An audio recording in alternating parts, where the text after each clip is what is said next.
Segona vegada? Tercera? Sí. Segona, no? Sí. Segona vegada que ve aquí, està començant, si us plau. Escalf, no? Gràcies. Això ho hem après, no, avui, lo de... Escalf. Fa molta gràcia amb aquest concepte. Escalfeu les mans, si us plau, per rebre, amb un fortíssim aplaudiment, que s'ensorri el medi, per rebre a Marta Vallotbó!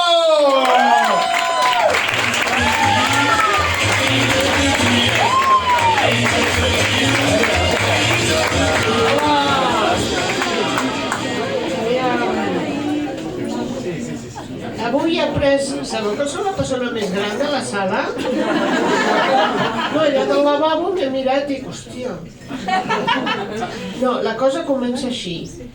Mami, que tu quieres, papi, ja tu sabes. Això és el que he après avui a l'institut. Jo soc professora d'institut. I em jubilo al febrer.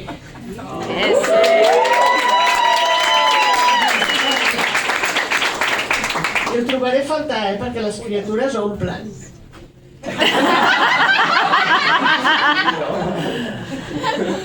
No, però els dies volen, I les cadires també. Quina hora després? Ah, sí, millor no anar empastillada. Bueno,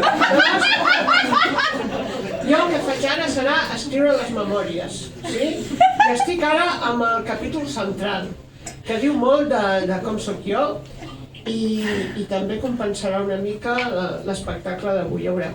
El títol d'aquest capítol és Big Pollo a la última revisió ginecològica.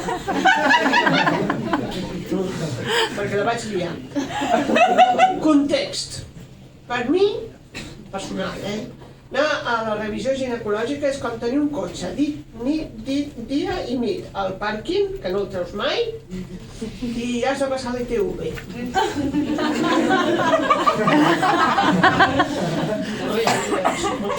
Sí, va. Llavors, jo explicaré què em va passar en el pollo, però que vaig liar, però vull rumiar també d'on em ve. A veure, jo de petita era grassoneta. Llavors els hi va ocórrer, apuntem la ballet, aviam si es desinfla. La meva mare es presenta pel tutú. Sabeu què és el tutú? I jo veig allò. I jo dic, no, jo no. No. I Marta, per què? Perquè em fa vergonya ensenyar les calcetes.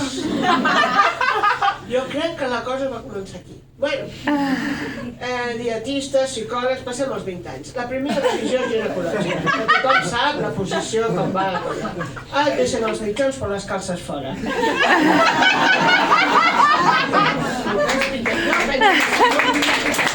Doncs això ho acabo d'inventar ara.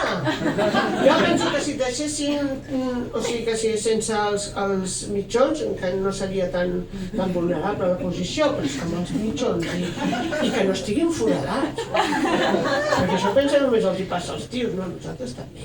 Bueno, doncs estàs allà, no? I les cames obertes. Molt violent. I llavors entra el ginecòleg i comença allà amb una taula a garbellar els instrumental metàl·lic, l'home no ho trobava, una cosa que buscava, i jo des d'allà, morta de por, dic, el canyo petit, que sóc verge! Aquí no hauríeu d'haver rigut, perquè això és molt fort. Bueno, a les altres revisions ginecològiques el mateix, vale? Llavors, jo no sé si sabeu la pressió que té un noi verge, o una noia verge, o el nom binari, o que sigui. N'hi ha molts, cada dia en surten un de nou. Bueno, perquè, ai, tu eres virgen, ai, tu no t'han desvirgat, esta no la he hecho, ai, no sé, no. Perquè es refereixen a la sexualitat, aviam si jo em sé explicar. Tipo, yo tartan, tu chita, venga, abre que voy. Però pot ser que aquest verge, amb altres pràctiques minoritàries, sigui l'hòstia en patinet. Però això no els hi entra.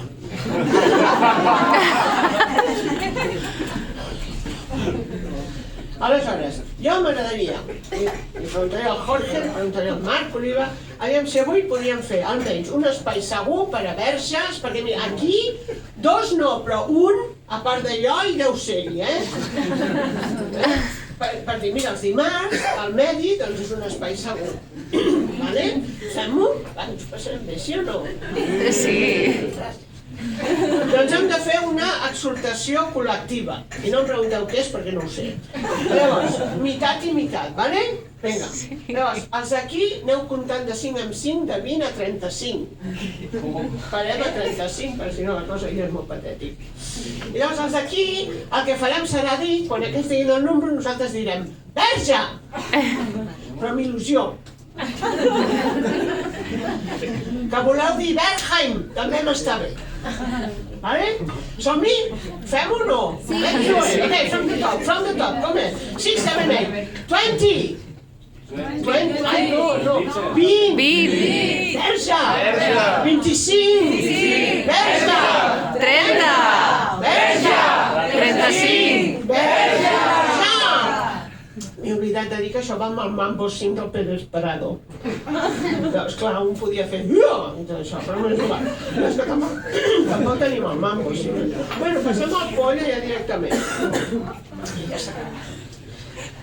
Jo, que entro a la consulta del ginecòleg, ja gran, ja ha passat els 30, els 40, els 60, els 65.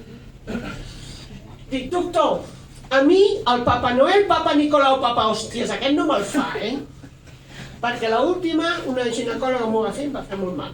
A més, jo no és que faci anys que no faci, no, fa dècades. I ara diré una cosa, i quan jo acabi podríeu fer, que quedarà molt bé. Oh! Però espontani. A més, li diré una cosa, doctor, et faig por. Una cosa, doctor, quan jo tenia relacions, va ser amb dones!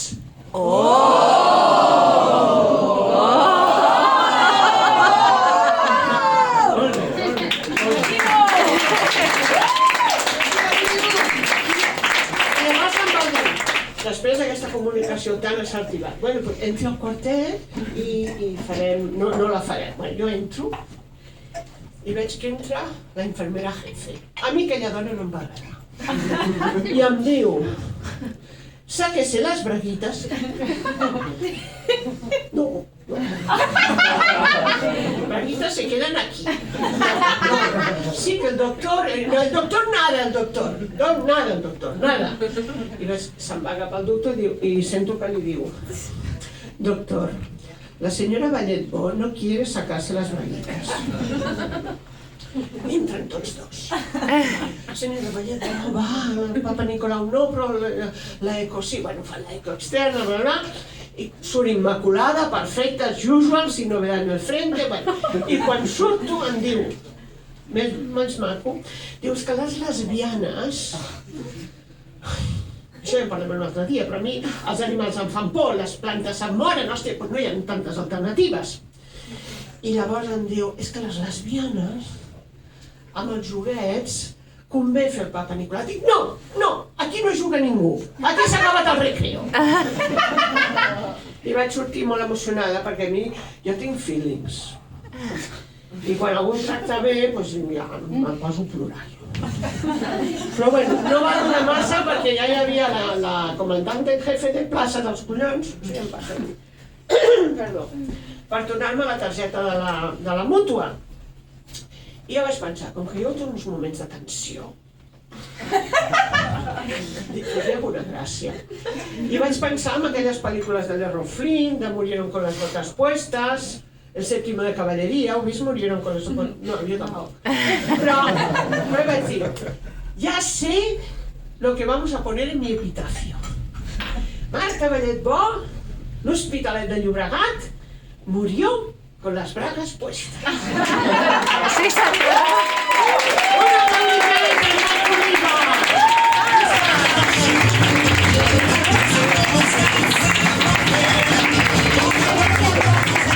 Un aplaudiment per la Marta, sisplau!